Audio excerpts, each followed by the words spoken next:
Activists are making a last-minute plea to try and stop the deportation of a 34-year-old man currently living in Edmonton who they say is facing certain death if forced to return to Somalia.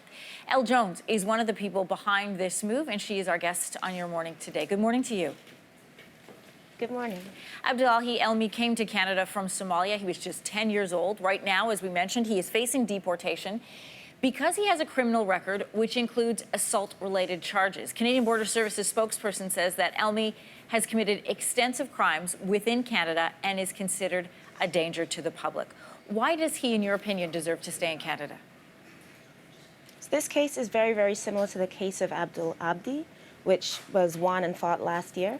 And both of these people were refugees. So Abdullahi Elmi came to Canada at the age of 10 as a refugee. He was taken into the child welfare system at the age of 13.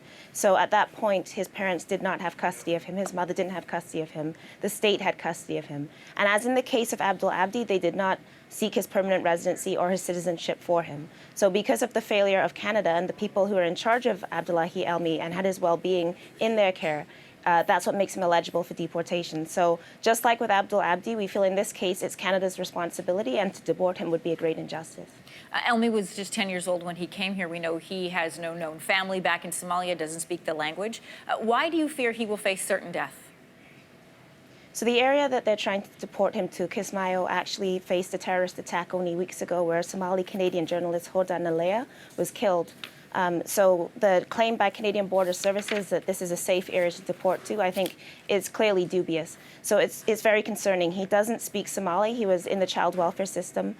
He has mental health problems, PTSD. He doesn't have any way to live in Somalia. So to send him back there, he has described, and advocates who are familiar with Somalia have described this as a death sentence. How confident are you that you'll be able to stop this deportation? We always have hope.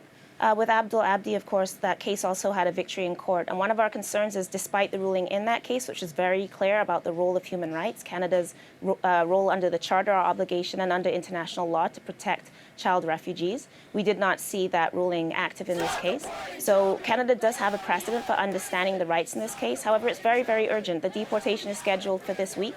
So as supporters and people who believe that this is a human rights injustice and that Canada owes a duty to child refugees in care, that we should stop deporting not only Abdullahi Elmi, but all former child refugees in care who did not receive citizenship due to the neglect of the people in charge of them, which is ultimately the Canadian government. So we're hopeful that we will be heard. There's been national actions in Edmonton who have been, of course, doing most of the support of Mr. Elmi, Halifax, Toronto, Ottawa. There's been a lot of support across this country saying that this is not what Canada stands for. And in this case, he served his time in prison, and this is a double punishment to deport him.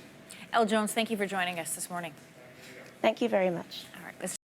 Thanks for watching. If you like this, be sure to subscribe here. And you can check out more Your Morning videos right here.